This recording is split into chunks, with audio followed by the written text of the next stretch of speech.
God damn it, hair. You crazy today, hair. Why are you so fluffy today, hair? Very fluffy today. Look at this shit. Quit fluffing.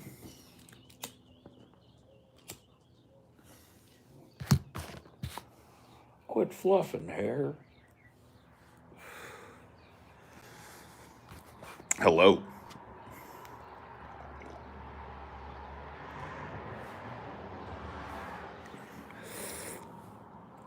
What it do? What it do? What it do? What it do? Good morning. Good morning. Good morning. Good morning.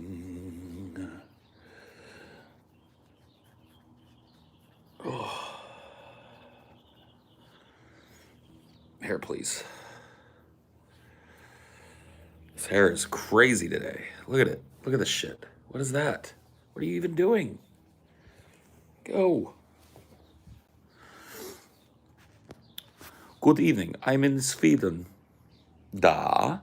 Ja. Ja.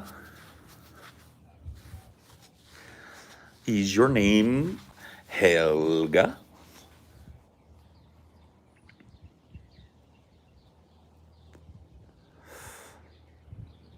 Oh, yeah, dude. It was bumping last night. That's right.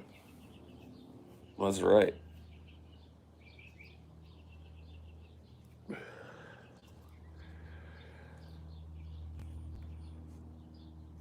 That's right. I got eye boogers. This Pride discourse is getting really fucking stupid. I made a few posts about it today. It was pretty evenly divided between leftists touting right-wing talking points, people that know what thing it's yeah, I mean, it's just, I don't know. It is what it is. They've definitely succeeded in burning me out on the fucking topic.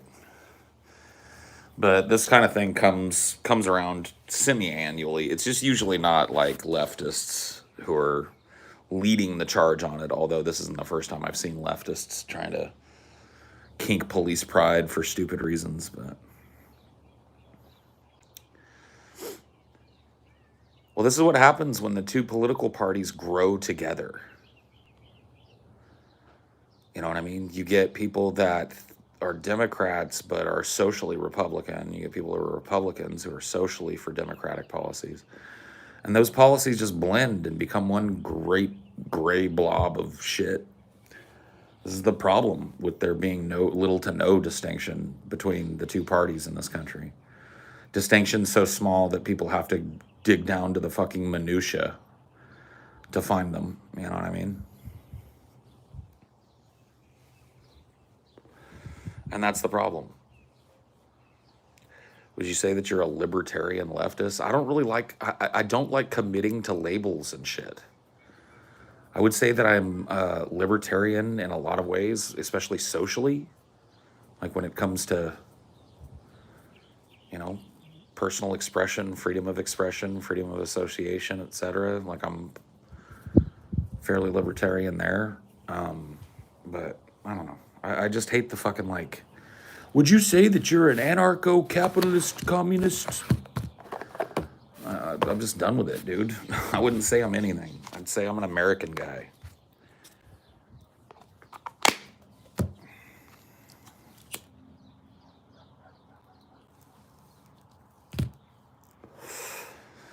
I'm quite mellow, a white fellow, my peas bright yellow. I'm like, hello.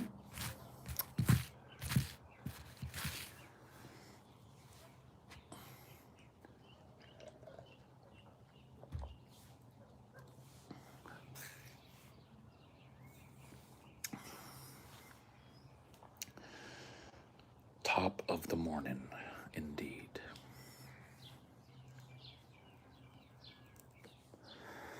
Top of the morning to you, indeed.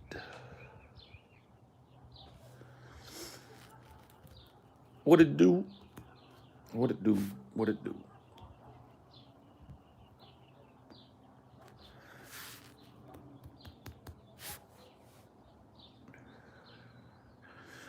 I have had to deal with German roaches before, yes.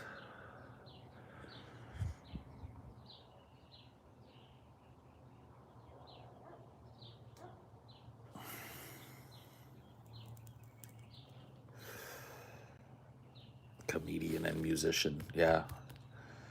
Yeah. I prefer labels that describe what I do and not attempt to describe what I think. All the ists and isms and different categories of leftist and different categories of political stance and different categories of philosophical stance. It's all starting to it's starting to sound like a horoscope to me. It's starting to sound like a Myers-Briggs test, you know?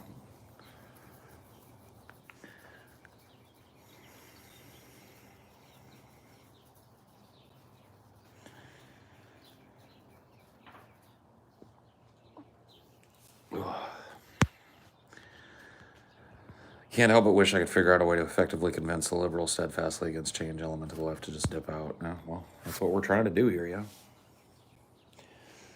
That's what we're trying to do here. Actually, we're trying to do that, but really, to be quite honest with you, I was talking about it a little last night, but I don't think we talked about it for very long. What needs to happen is more leftist infighting.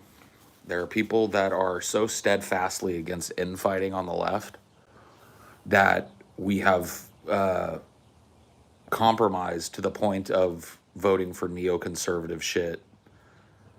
So there needs to be a huge house cleaning in the left where we need to hash this shit out and potentially splinter as leftists, because there are a growing number of people like me who do not see any efficacy in voting for the DNC, who have watched the DNC absolutely scuttle any chance we have at progressive change. And so it's like, I think that people in the DNC and people on the left are so fucking conflict averse that they'll point out every time leftists are disagreeing with one another, like, see, this is why the left never wins. No, the left never wins because they never settle it. Like, people argue with one another and then we all fucking, out of fear, coalesce around the corporate candidate. And it's just like, that's not working. That's not working. So I happen to think that one of the ways that we do that is we crank this wedge even harder in the left. I mean, fuck it. If that's what it takes to get people to fucking take a stand and start defending their positions beyond shit they're just echoing from other people, and start actually looking at their takes before they have them, if that's what it takes, a complete and utter fucking fracturing of the left, I'm for it. I'm here for it. I'm here to help it.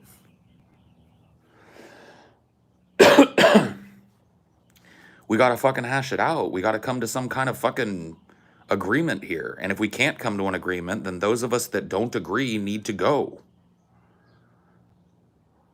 and create something else. Fuck this, like, oh, leftist infighting just ruin everything and blah, blah, blah. Do right-wingers need to be involved in the no confidence movement? They can be. They don't need to be. Nobody needs to be. Anybody can fucking write no confidence on their ballot. And I have a feeling that there are probably some fucking Republicans and conservatives that feel the same way about the Conservative Party. They get promised shit all the time and don't get it. So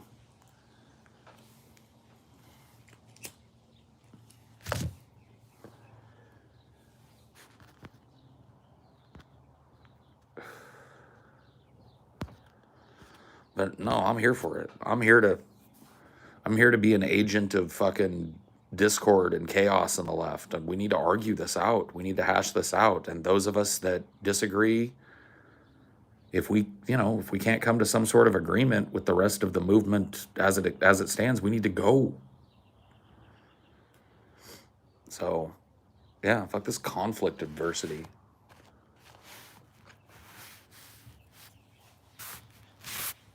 Let's get it. Let's argue. Let's yell at each other.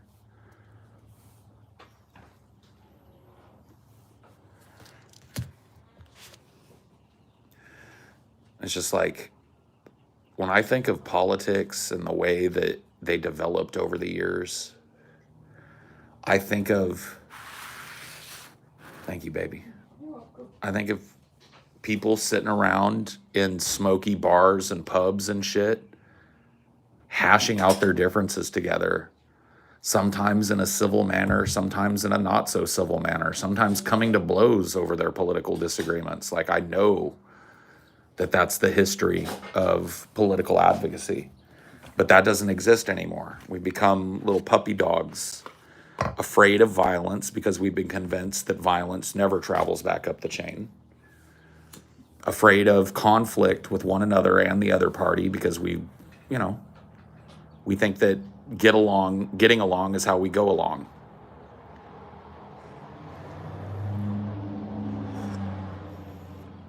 Oh yeah, like the House floor and Senate floor, it used to be fucking insane. Yeah, straight out fist fights, assaults, people pulling guns on each other. Not that I'm advocating for people to bring guns to the goddamn Senate floor, but I'm just saying, like, Passion used to be there. yeah, passion.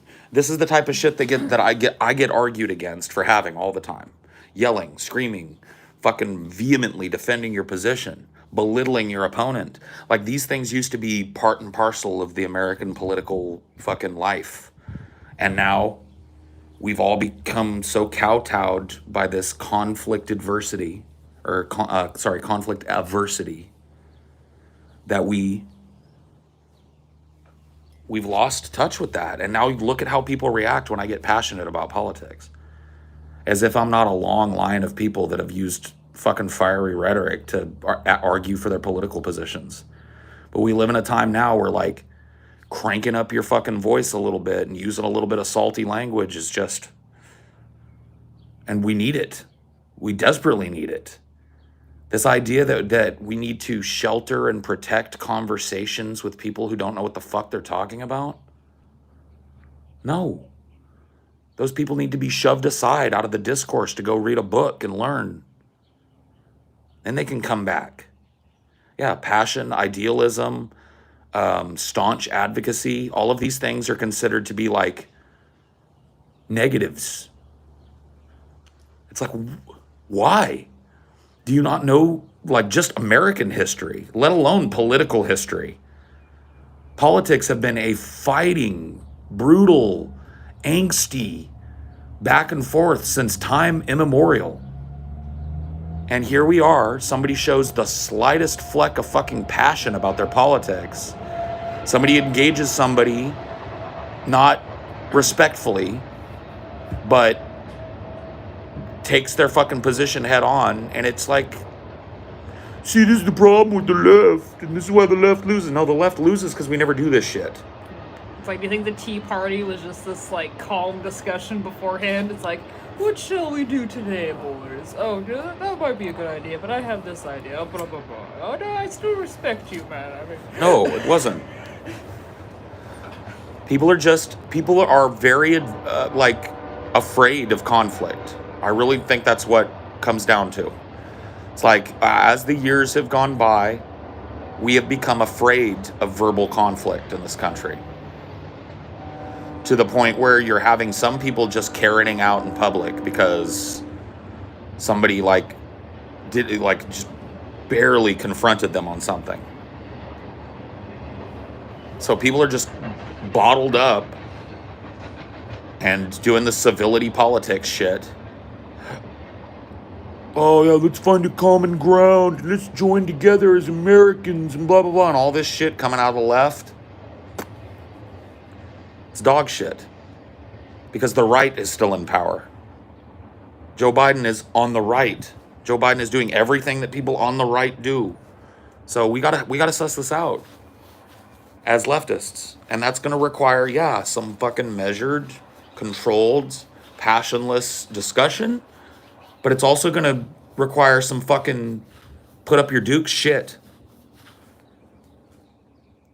People need to take a stand on the left. This endless waiting for some material condition to fucking develop that's never coming.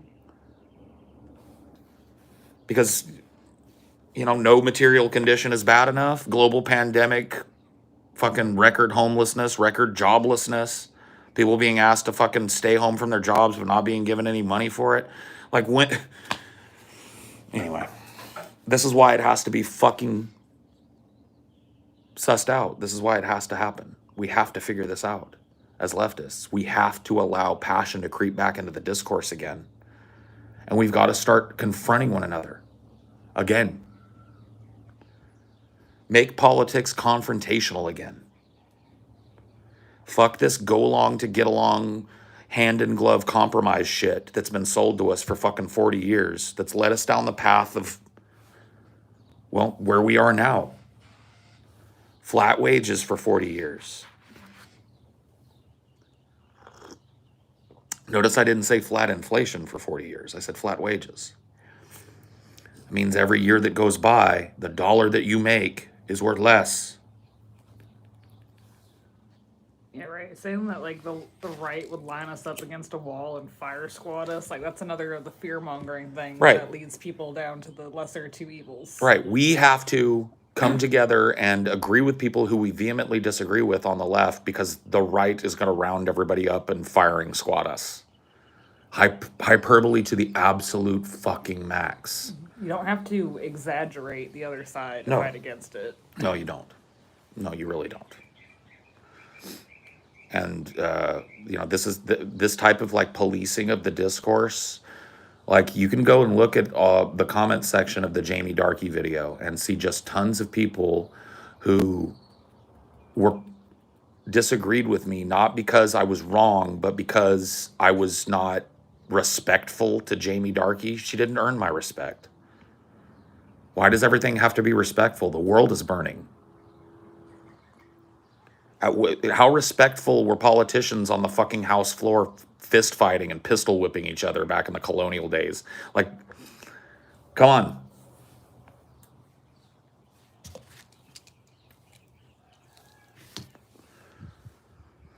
I never pistol whipped anybody. I never punched anybody. I never chased anybody out of the House chamber with my cane.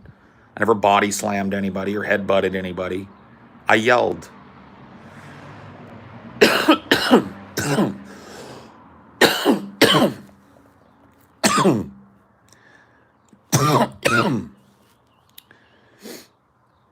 Out of context, the exchange did look pretty ugly. I don't care. It was. It should be. The exchange should be ugly. There's a lot at stake here. There's a lot on the line here. It's not a joke. So yeah, it was ugly. And we need more ugliness. We need more people to stand their ground and to have these conversations where they don't just sit by and take it up the ass. They don't give a false sense of fucking respect to somebody that's never earned it and who has demonstrably destructive opinions. Saying that we should clean up pride is not just an opinion that exists out in the ether. It is a demonstrably destructive opinion. It's implicitly a demand. Yes. Not only that, but it tears down the very essence of which pride was fucking made. From which pride was made. The essence of pride was out of the closets into the streets. We no longer have to hide who and what we are. We're here, we're queer, get used to it. And unless something happened in the movement for global queer acceptance that I'm unaware of, there's still a lot of fight that needs to be done. So fuck making it a street fair, fuck making it a lollipop fair, and a cotton candy event, you see? And then people need to be defensive of this. We can't just go like, well, in the early days, pride was a little bit more free-form, but now I believe that we should clean it. Now, fuck this shit.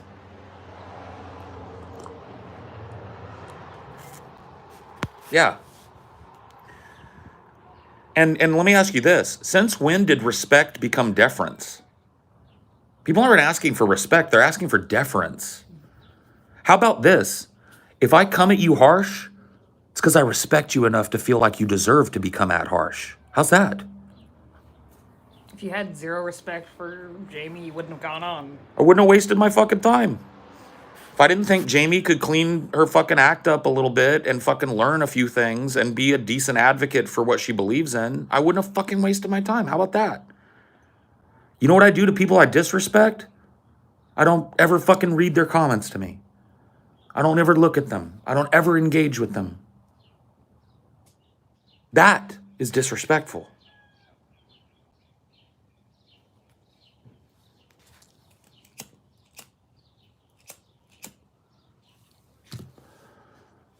I respect the argument. I respect my position. And if you come at me and make a good fucking showing, I'll respect you. But you earn that.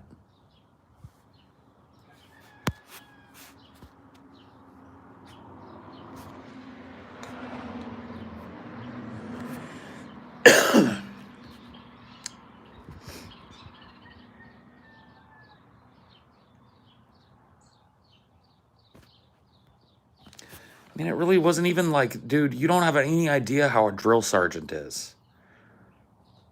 See, calling me like, saying I dressed her down like I was a drill sergeant or something. Like, you need to go look up some fucking videos of how drill sergeants act. Because if she would have said one fucking thing back to a drill sergeant, that drill sergeant would have never stopped screaming.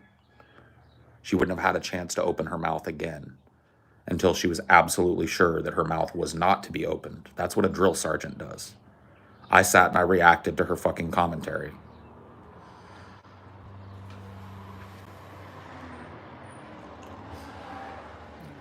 You were really conservative with your fucking insults. You didn't say anything about her appearance or about her gender or about her sexuality. It's like, Nope. Nothing. Well, well, well. A jelly donut. other people were bringing your sexuality into it. Yep. And that didn't happen right away either. Yeah.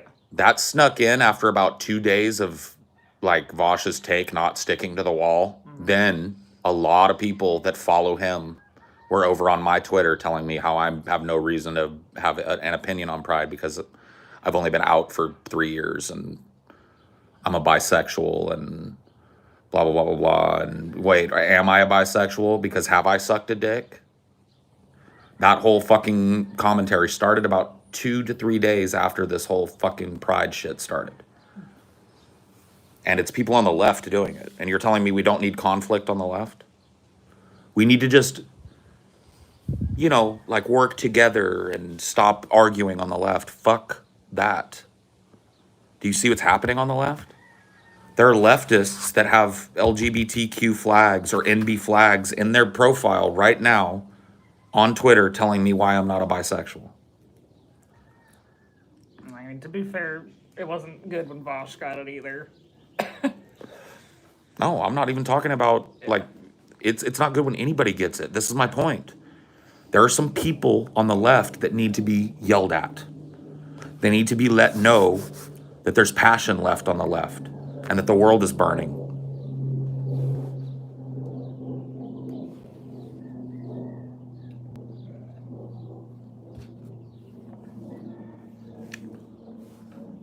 If you were doing any gatekeeping, it was about, do you know a single thing about Pride? Right. I gatekeep people on making declarative statements or prescriptive fucking statements about things they don't know about. That's my gatekeeping. You know, Jamie not being to a Pride was undercut by the fact that Jamie just doesn't know anything about the movement. Had she gone to a Pride, or had she read a book about Pride, or read the Wikipedia page about Pride, or read any number of online resources that will walk you through the basic history of Pride, Jamie would know she was wrong. But she didn't do that. She took a take from Vosh and ran with it. And then got angry when somebody asked her to justify it. And people are less concerned about a leftist out there preaching shit that is anti-queer and not knowing it than me being angsty. No confidence.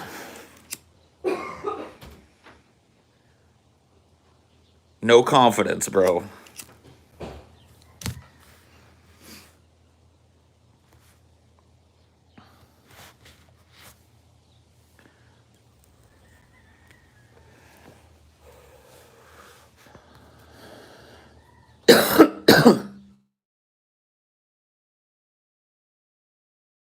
Bisexualer than you're bisexualer.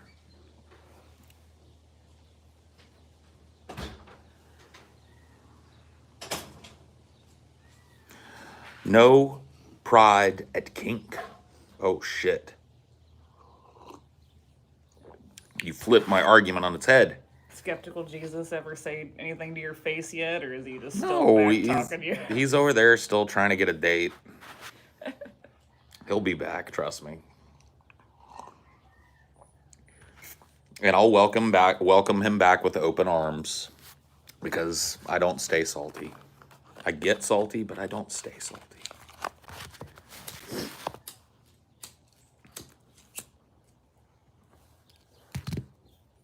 As long as he doesn't pull the, no, I was talking about a different Paul that was dead 10 I years. somehow doubt that he's going to go down that route. But yeah, as long as he comes back and goes like, whatever, I was a little wrong or whatever. It's like, all right, so yeah, come on back, buddy. Saw him on Shoe on Head's Twitter as well. I don't know what you heard about me. I'm a motherfucking SIMP.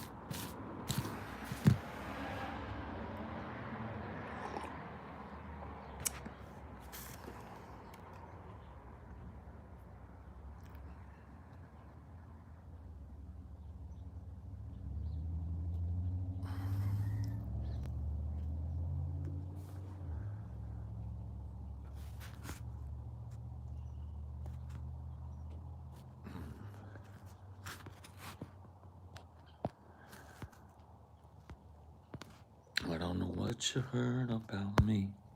You bitches can't get $1 out of me. No Cadillac, no furs you can't see. Then I'm a motherfucking PIMP.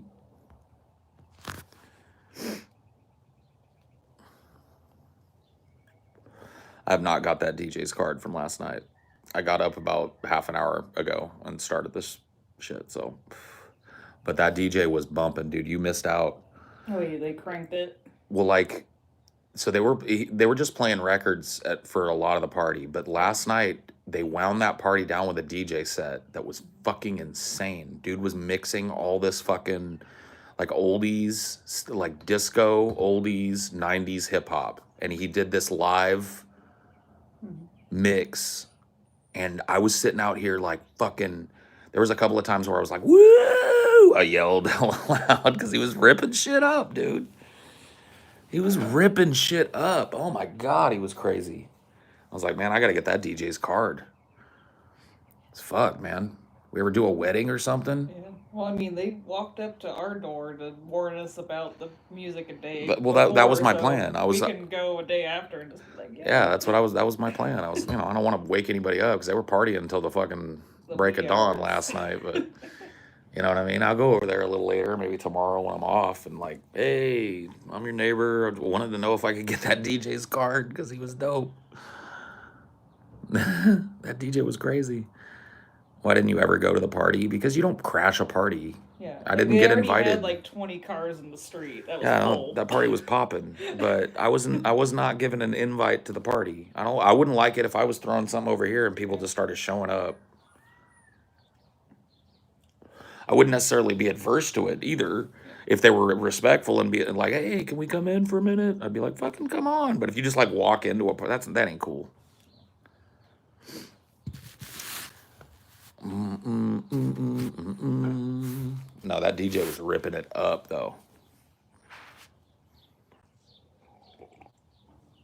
Did I tell you about the fucking like big fireworks party and people just walking up into our house? No.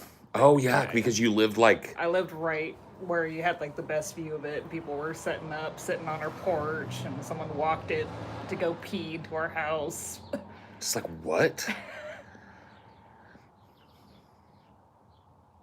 Hell to the fuck no. I'd rope off my whole fucking front area and sit out there with a shotgun. Be like, find somewhere else to sit. My goddamn fireworks show. That's true. Party crashers are typically like, I don't know. They're an unknown quantity. So they, like, oftentimes they're just people that want to party, but they make people uncomfortable because, you know, when you have a party like that, you like to know the people there, or at least friends of friends, you know. That who is this guy / who is this chick fucking feeling is not good at a party. Because like the other people around you, you know what they're capable of, you know what they've done, you know who they are. You don't know this person. Or at the very least, you can hold them accountable by a friend or something. Right. You know, the party crasher is an unknown quantity. I don't like. I wouldn't do that shit. I wouldn't just like walk over. I did walk over to the fence line and listen to that shit for a little bit though. It was dope.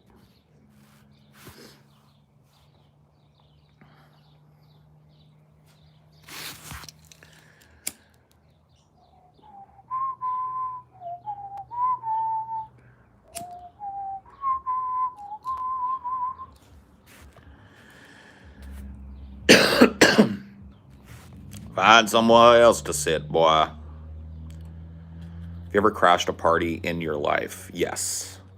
When I was in my 20s, I crashed a college party. And, well, I guess I don't know if it was technically like a crash. Because you were a quote-unquote college student Well, at that time. not even that. I definitely wasn't invited. Yeah. We went in, we drank, but it looked like a lot of people had quote unquote, it was like an open kind of frat house type party. So it looked like a lot of people were just walking in. Yeah, So- those are a little different. Yeah, that's like a house party. Yeah. Those are meant to be crashed. Yeah. It's like I'm opening up my house. Anybody that hears the party can come in and fucking shake booty and drink beer. And so I've never like gone to a party I wasn't invited to with the express purpose of like drinking up the booze and just shit like that.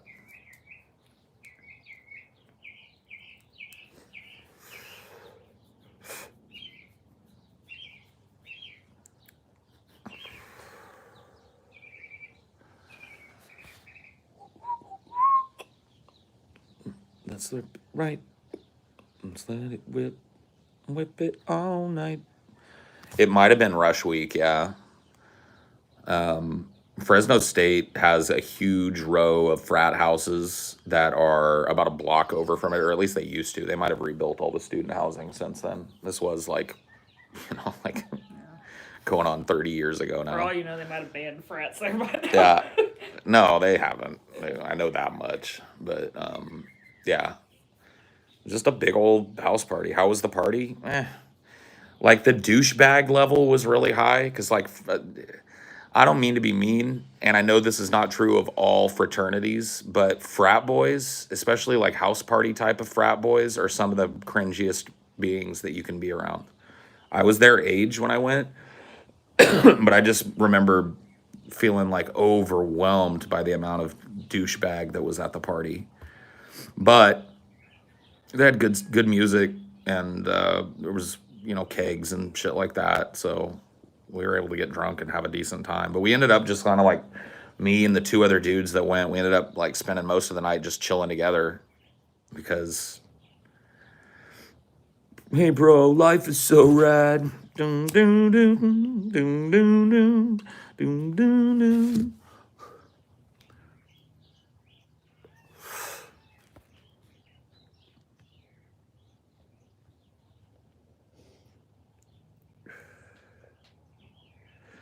Oh yeah. Well, I mean, a lot of college parties are set up that way.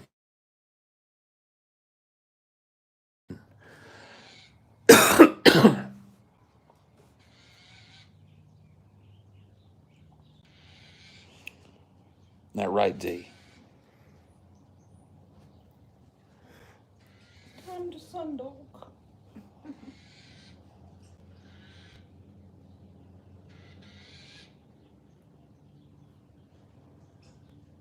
It was weird last night. Like the DJ finished his set, cut it off, and then like I could hear crickets all of a sudden. Yeah. It's just like, whoa.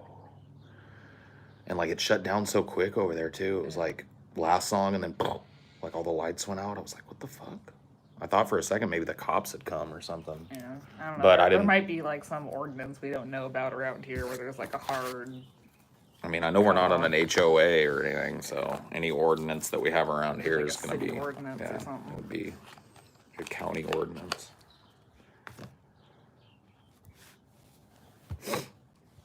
Maybe they did have a permit till a specific time. You're right about that, because there was definitely enough people at that party to. Yeah, and maybe that's why they went around asking, because they had to. Maybe that's part of the permit.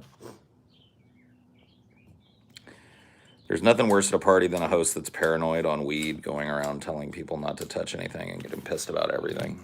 Here, baby. Dead fucking lighter. Why is it? There we go. They're just finicky ones. I hate these lighters. I thought we had a Bic out here earlier last night. They might have moved it in at some point. Sounds like something that that asshole Paul would do. I mean, you're definitely not the worst lighter. TJ's a straight out, like, don't even fucking hand TJ a lighter unless you don't want it. Because he'll do it right to your face. He'll be like, let me borrow a lighter. And you'll be like, all right, man. He'll just put it in his pocket and walk away. And you're like, I've seen him do it at fucking... I remember I can't remember after which meetup it was, but we were laughing our asses off because TJ woke up the next morning. He was still on the cargo shorts that he partied in. Mm-hmm. And he was like, dude, look at this. Like 15 lighters. I don't know if it was 15. But it was at least a fistful. Yeah, it was a fistful of lighters. He had like... He probably stole from random fans and shit. It was just fans that he was like, hey, let me get a light. And they were like, all right, man, here you go. And he's like, just like walked away. TJ doesn't even realize it. To him, like, lighters and TJ will tell you this, lighters and hats are community property. I've watched TJ walk up to a dude whose back was turned at a meetup, strip his hat off his head. The dude wheels around, like, because obviously, like, you know, a dude, if you're a guy, you're standing around at a bar and somebody rips your hat off your head, you think you're, you know, wheel around, see it's TJ, and then just be like, oh, give TJ a hug. TJ puts their hat on his head and walks away. You know, and then he'll trade.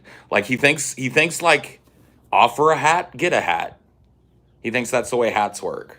So he'll be like, he'll steal a hat off somebody's head, and then later on he'll see somebody that's got a hat that's real cool. And to him, it's turnabout is fair play. It's like, I want that hat, you can have this one. Weren't certain Indian tribes like that? I have no idea. I'm actually pretty certain that certain Indian tribes, that's where the term Indian giver comes from, which is a pejorative because I think Indian giver is more like people accusing the Indians of like reneging on contracts. Well, Indian giver was about like, if you're an Indian giver, that means you give somebody something, but you expect something in return. Mm-hmm. That's the way that the pejorative works. Like, Indians were, like, couched that way, I believe, and I may be fucking wrong about this, but I'm pretty sure they were couched that way because certain Indian tribes had a tradition of, if somebody has something you want and you offer something in trade for it of equal value, then there's nothing wrong with that transaction. And so, you know, the idea of hats being community property kind of reminds me of that, at the very least. The way that TJ treats them. I have hats, you have hats that I want. Here, take my hat. I have now your hat. I remember there was one dude that came from Canada, and he had this, like, kind of, I don't know what you'd call it, outback kind of looking hat. And TJ just stole it off his head, and that dude was begging TJ to give it back. And I think TJ ended up paying him for it or some shit, but that guy did not want to give him that hat. He's like, dude, I've had that hat for like 30 years. And TJ was like, all right, I'll give you $30 for it. It's like, I don't want to sell it, man. Come on. TJ ended up taking that fucking hat home. So there's your disclaimer for any future meetups. Do you have a hat? TJ might steal it. Yep, and don't wear any clothing that you are afraid of getting, like, not like you're going to get manhandled, but written on, because that's Scotty. Scotty, as he gets drunk at meetups, people have us sign T-shirts all the time. Mm-hmm. And we usually walk around with 2 or 3, like, Sharpies in our pocket so that when people ask us, hey, can you sign this shit? Mm-hmm. We sign it. Well, Scotty gets like the habit. Yeah, Scotty gets drunk and he signs, he's signing people's T-shirts. And then when there's nobody asking him to sign a T-shirt, he just starts walking up to people and writing on their shirts. I remember at the Toledo meetup, there There was a dude, you know who he reminded me of? In that movie Friday, there's that guy that Debo picks on. He's like, man, my grandmama gave me that chain. It was that same shit. Scotty walked up to him and he was wearing some like button-up shirt. Scotty walked up to him with a Sharpie and just like started scribbling on him. And the dude was like, whoa, man. He's like, what'd you write on me? And Scotty was like, fuck you. Just like left. And he comes to finds me to complain. Dude comes to me and he's like, look at this. And I was like, yeah, Scotty, look at me. You know what I mean? Scotty wrote on me too. He's like, what the fuck, man? My grandma gave me this shirt. And I was like, you probably shouldn't have worn it here, bro. Well, I didn't know that people were going to be writing on me. I was like, well, now you know, and knowing's half the battle. I don't know what to tell you. What do you want me to do? Go back in time and fucking make him unscribble Sharpie on your shirt? Fucking Scotty's drunk. You're lucky he didn't fight you or something. Just be cool. Man, I'm just like, fuck, man. I like this shirt. It's like, if you work hard enough, you could probably get it out. Maybe, but even if it's like, that's the thing. It's like, I don't know. Don't wear your most special favorite thing. Yeah. Unless you're cool with it being written on. You know, you want a Scotty signature at the very least on your most special favorite thing. I don't know. What do you think your, like, quote unquote bad habit is at meetups? Not realizing that, like, between a third and 2/3 of the place will follow me if I go out to smoke. Yeah. That's my habit. Yeah. Like, I'll go out and I'll be like, damn, I want to go smoke a joint. And I'll just think that, like, you can have privacy. in my mind, all of a sudden I go incognito mode, you know, and I just like, I'm not going to sneak out here. Hey, everybody, go out front. And then all of a sudden there's 50 people, like, with joints. I know. There's, like you said, like, the private areas very quickly become unprivate. Yeah. That's why we only book places that have green rooms now. Yeah. Because the first place that we booked ever for the LA meetup, the first DP LA meetup, had no green room. And we quickly realized that it's not like we spend tons of time there, but we need a spot where, like, if we want to go for 3 minutes and have a private conversation, or we just want to fucking sit down and get a breather, we can do that. Because it takes a lot of energy being up that much with a lot of people, and you need to have privacy in order to meet about things and get the show, and you guys bring your families and shit, so you want them you want to have them have a breather. Right. You want to have a place not just for us to chill, but for VIPs. So moms, dads, sisters, brothers, close friends, etc. can come back to the green room, and they've got a place to chill with us, like, before we go out on stage and shit. And they've got a quiet place to go. No, I hate that when I think I dismiss an alarm. I can't dismiss the alarm without stopping the stream. Oh. So I just have to keep playing. First time trying edibles and waiting for the first dose to kick in. Wish me luck. Good luck. Yeah. Wait for sure. Don't take another one if you don't feel it. Just chill out. You ever get fans that call you Loadbeard? Manny Loadbeard walked up and had synthetic cum. Yeah. And put it in my beard. He actually load-bearded me. That's how he got his name, Manny Loadbeard. He did it too. He walked up and I saw him and I was like, Manny? Because he was the guy that started the whole Loadbeard Paul thing. And he walked up to me and he was like, yeah. And I went in to fucking hug him, and instead of wrapping his arms around me, he just grabbed my beard like this. And I reached down and it was just, I was like, what the, dude, tell me not. And he pulled out the synthetic cum or whatever. And I was like, you motherfucker, you load-bearded me. He pulled it, dude. He pulled it. The caper of all time. I've been load-bearded already. So even if somebody else does it, like Manny did it fucking years ago.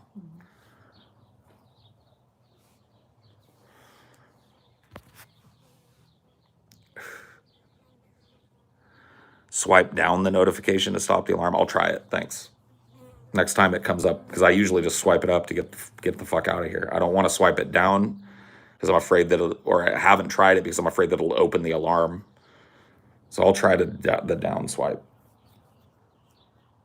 next time it goes off. Although next time it goes off will probably be when I actually have to leave.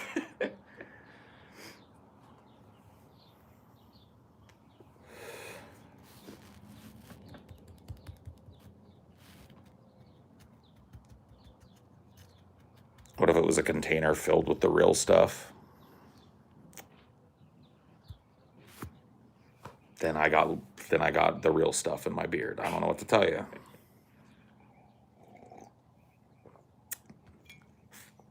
Manny Loadbeard, dude. A true legend. A god amongst men. No, it's all good. It's worth a try. I usually don't have alarms going off and shit. So, you know, this day, it's just like I was up late last night, and so I set one for today to make sure I didn't sleep in too long, and now it's going off after I've been up.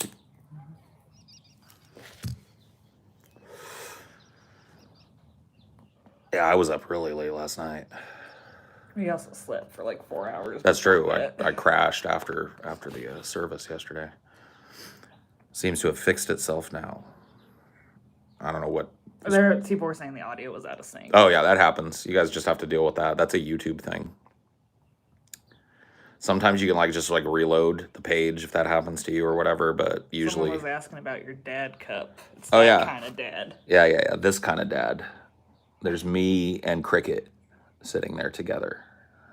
It says, "Dad, no matter what life brings you, no matter what life throws your way, at least you don't have ugly children. Love your favorites." And that's true. I don't have any ugly children. You got adorable fuzzy ones. Mm-hmm. So that's my dad mug. I think I got that for you for Father's Day or something. You did, yeah. I think it's the first year we were together. You got that to me. You got her for me for Father's Day. It's cute. The guy on the cup's a little thin, but hey, we can all aspire, you know. Yeah. We can all aspire to one day be that thin.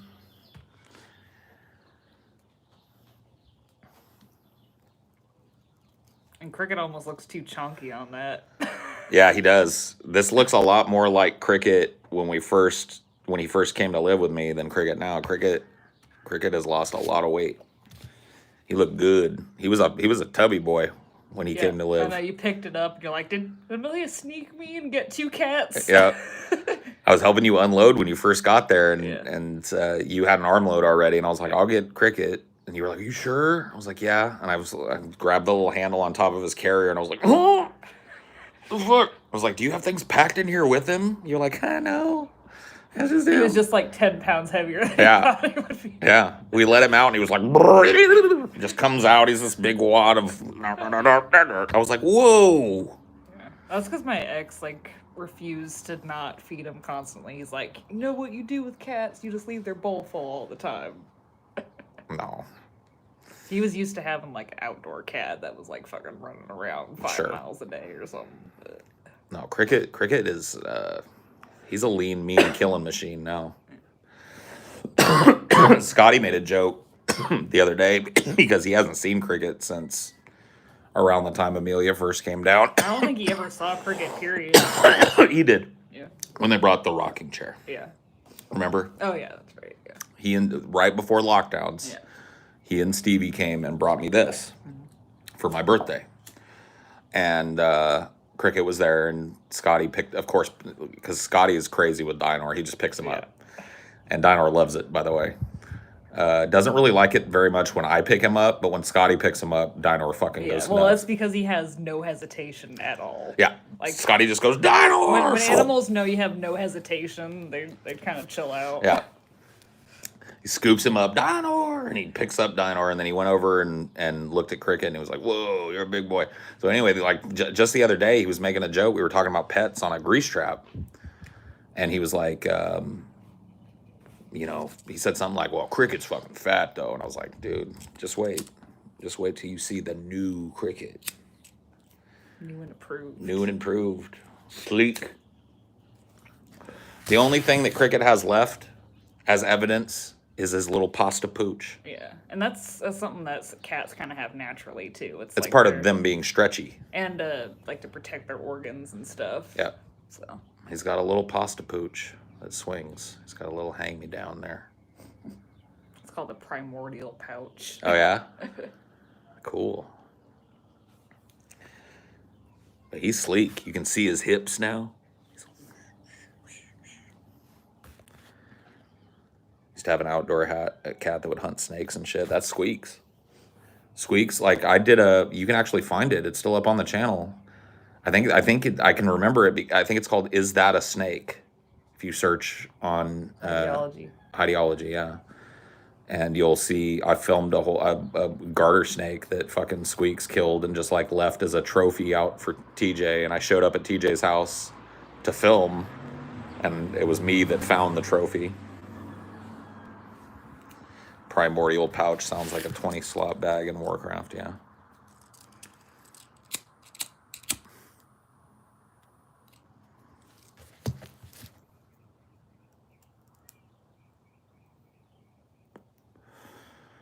Baby, we can do it. Take the time, do it right.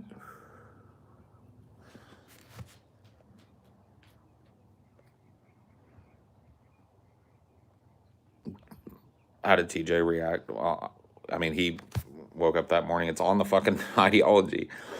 TJ wakes up in the morning, and I show it to him, and he's not even like shocked by it. He's just like, oh yeah. He was like, I think he said something about like, yeah, the other week he brought like a shrew and killed it and left it on the porch. He kills frogs and leaves them up here and just like chews their legs off and leaves them up here. I'm just like, oh, well. I think that's like kitty tribute, you know? It's like saying, hey, you feed and house me. All right, I found it. I'll share it in the chat. Yeah. Amelia found the snake video. She'll share a link if you're interested in it. Snake, snake, oh, it's a snake. A badger, badger, badger, badger, badger, badger, badger, badger, badger.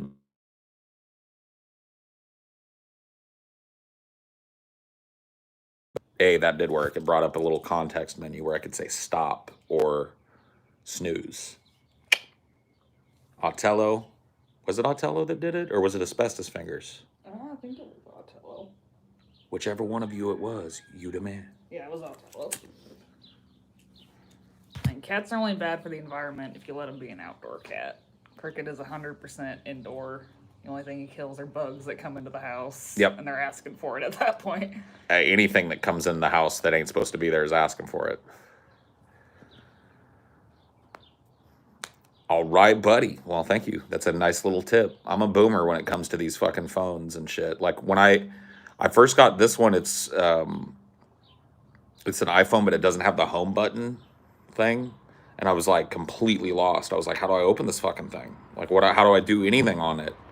I was so used to using like a single click of the home button or a double click of the home button to take me back to the home screen or whatever the fuck. Double click to bring up your fucking app so you can swipe up and close them. And I was just like, how do I do all this shit? Oh, it's all gestures now. So I'm just like, fuck me.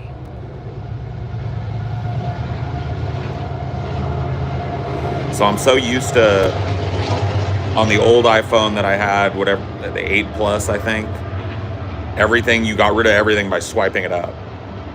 And now, pretty much everything has a contextual directional swipe. So swiping down brings up a context menu, swiping left probably does a different thing, brings up the fucking, it's just ridiculous. I feel stupid with it, and I've had it for like 6 months now.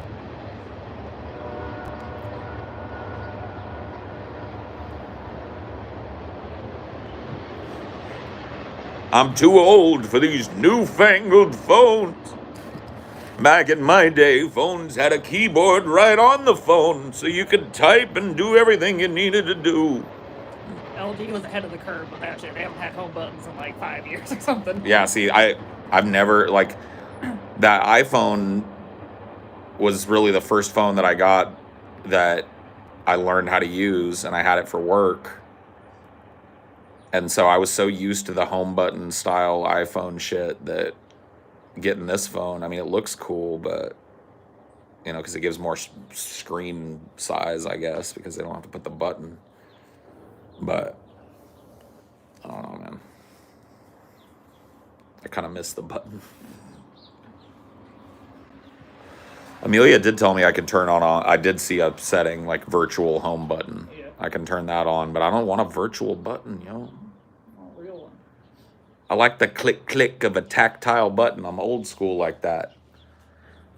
But the most annoying thing on my phone is probably the Google Ask button or whatever, where if you accidentally hit it instead of the volume down button, it pops up the. Oh yeah, see, I do like that about the iPhone. The volume shit is on a different side from the Alexa, or not Alexa, the Siri button, yeah, or the power button, lock button. It's all the same button. Only 3 buttons on the fucking thing. Well, 4, I guess, if you count the mute. That's a toggle.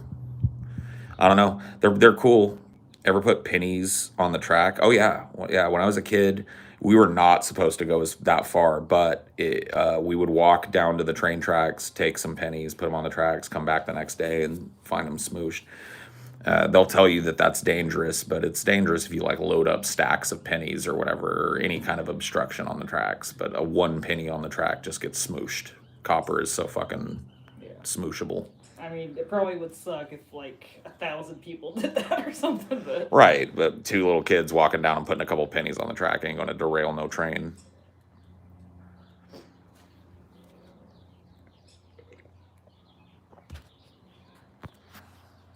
One of like those high-speed rail operators got in trouble recently because he took a potty break. Oh yeah, he took a potty break. Yeah, so he How walked dare he? away from the console or whatever. Whoops. Shouldn't they have like a co-pilot so that shit can happen? Because what if you've got diarrhea and you're piloting a bullet train? You're just supposed to shit right there in the cockpit?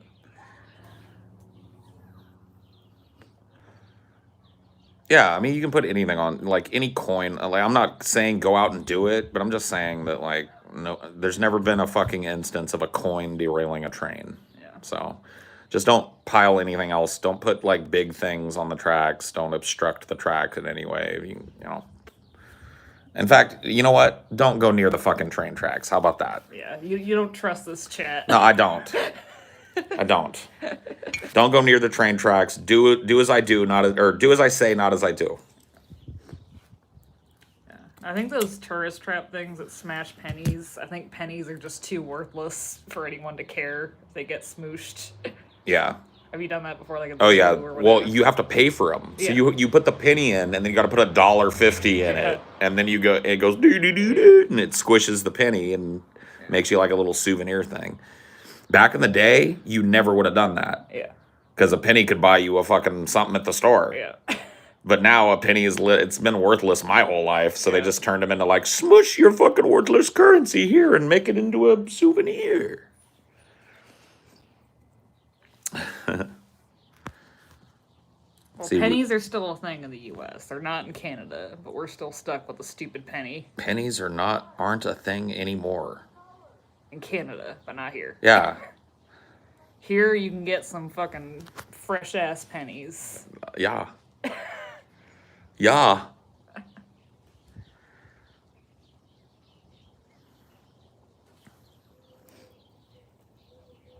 Why? I don't know. The American government's stupid and can't even solve a simple problem like the penny problem. Yep. Nowadays, you pay a nickel what you used to pay a penny for, and you pay $1.50 for what you used to pay a nickel for. They're mostly for hucking at cars who piss you off. Pennies. Bing. Can you guys do the boom? Dude, I do a good coin snap. Where you can hear the hum because it spins as it flies out. I do a good coin snap. Pennies are the perfect ones for that.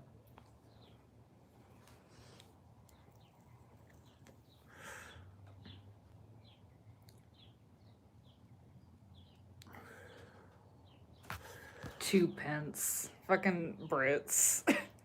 Still calling it pence. Yeah, the only pence we've got over here is a dirty old VP. I remember playing quarters in school. Oh yeah, quarters. Clink, clink. Fucking shillings too. These fucking Brits. A farthing.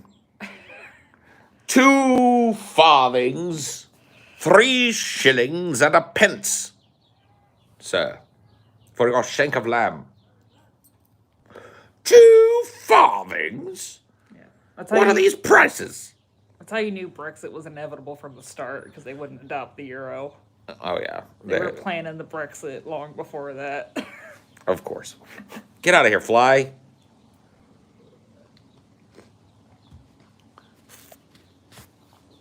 You think it's time for rapid fire? Yeah, we can do some rapid fire. Rapid fire questions, let's go. I gotta end the fucking stream here pretty soon. We finish smoking this joint, then I gotta go inside and do my job. So let's go. Questions. Rapid fire. I need some graphics. Rapid fire.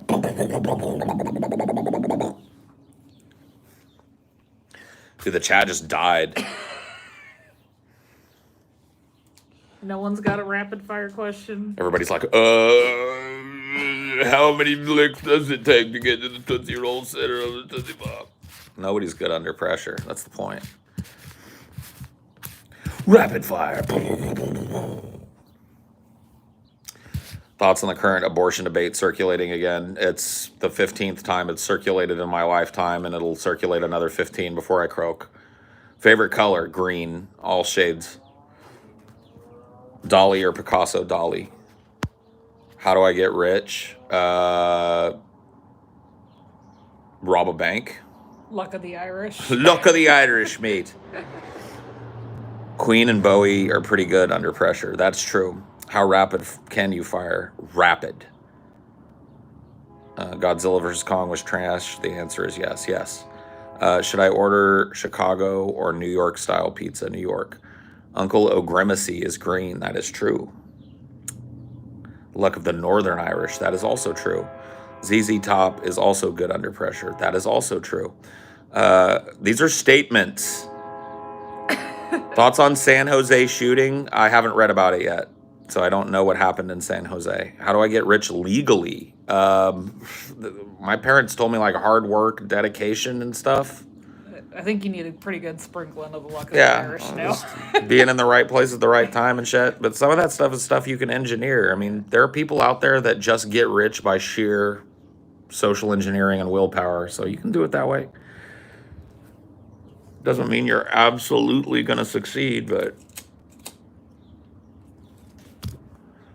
thoughts on vegetarianism? Who cares? Go for it. Would you Pokemon go to the polls? No, I would not. I will just go to the polls, but I will not Pokemon go. How do you get poor illegally? Launder all your money to the mafia. Yeah, and then get tax fraud. Yeah. Have all your money taken away. Yeah. Basically, you're making fucking statements. This is rapid fire. Thoughts on Canada? Whatever. It's just like a northern province of the United States at this point. They think they're a country, but they're not. Do you prefer lab beef over cow concentration camps? Yes. What would you do if you could make a Hellraiser movie? Make a really good one. And not one that sucks. That's another rehashing of a stupid fucking serial killer plot line. And or a tortured protagonist that finds out at the end that he's dead and he's being tortured by Pinhead the whole time.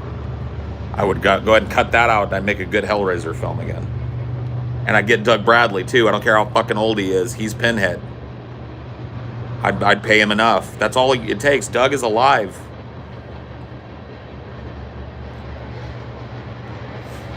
D's favorite snack?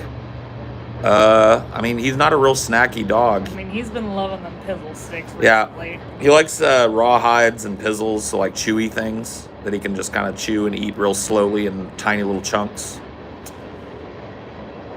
I've never played a tabletop game like Warhammer. No. I've played tabletop games, but not Warhammer. Live on Mars or in the deep sea for 10 years. Deep sea. Who's the better guitarist? Jimi Hendrix, Stevie Ray Vaughan. Jimi Hendrix, my opinion. Concentrates or raw cannabis? Raw cannabis.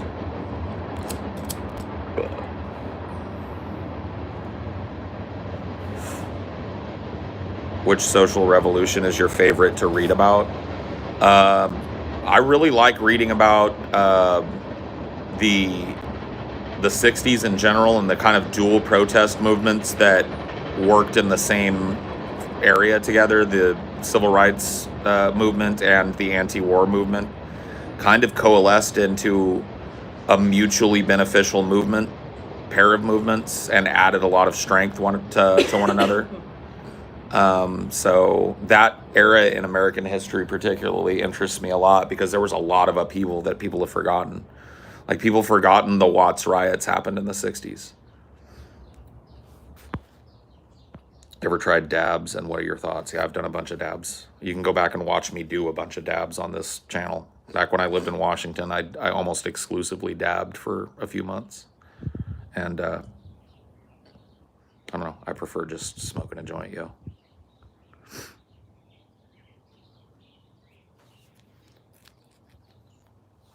Anyway, I'm going to go ahead and wrap it up. Thank you guys for tuning in.